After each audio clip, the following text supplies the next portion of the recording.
Ku ssomero lya Seeta High Green Campus Mukono, abayizi bavuganyizza mu kuyimba, okuzina n'okuzannya katemba wakati w'ennyumba eza Bulamba Ssekabaka, okulya eya Muteesa, Mwanga, Twanessuuna. Empaka zitambulidde ku mulamu okugamba nti ffe kitangaala.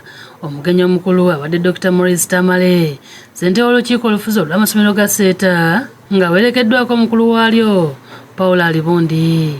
Abayizi basoose kuttunka mu luyimba lwa ddiini olwa To God be the glory. Praise the Lord, praise the Lord, praise the Lord, praise the Lord, let the people rejoice. Bavuganyizza ne mu kiyiiye ekikwata ku ssomero lyabwe kiyite set piece, nga bamu batontomye ate abalala ne bayimba luyimba.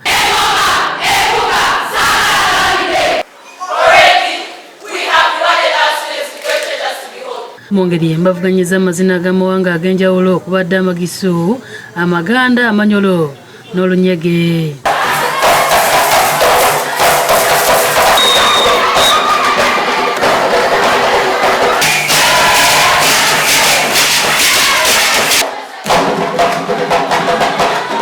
Abalala boolesezza obukodyo nga bazina amazina amazungu.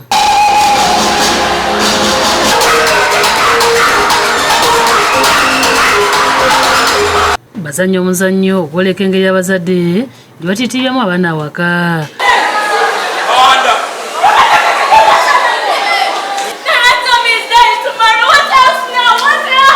Oluvannyuma Dr. Jonathan Mugenyi okuva mu kitongole ekisengeka ebisomesebwa mu ggwanga ekya National Curriculum Development Center, omu ku basaze empaka zino ayanjudde ebivuddemu n'abayizi nga beboolesezza ku buli mutendera. Abayizi abakise ku bannaabwe baweereddwa amabaluwa n'ebirabo ebyaduve. Dr. Tamale asiimye abasomesa olw'okwagazisa abayizi okutumbula ebitone. If you recognize talent in your child, help her or him to bring out and nurture that talent. Ennyumba ya Muteesa yeetisse empaka zino era neekwasibwa ekikopo mu ssanyu. Ediriddwa abakiwa nga nabo bakwasiddwa ekikopo. Ennyumba ya Muteesa era omukulu w'essomero agikwasizza Sseddume w'ente nga bakulembeddwa omuyima waabwe Ivan Ssenkungu. Oluvannyuma yogedde ku mpaka zino nga bwe zibadde n'ebbanga lye bamaze nga beeteekateeka. Tumaze omwezi mulamba nga twetegekera olunaku luno abaana lwe boolesa ebitone byabwe eby'okuzina, eby'okuyimba n'eby'okuzannya.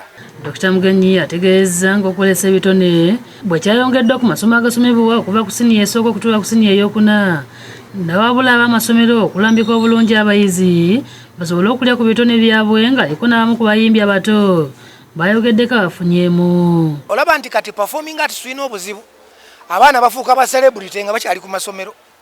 Wataba musomesa agayidinga kisobola ate okukola disaster. Maria Nantumbwe ne Henry Nsoboga bakusakidde eggulire eno ku lwa Bukedde TV.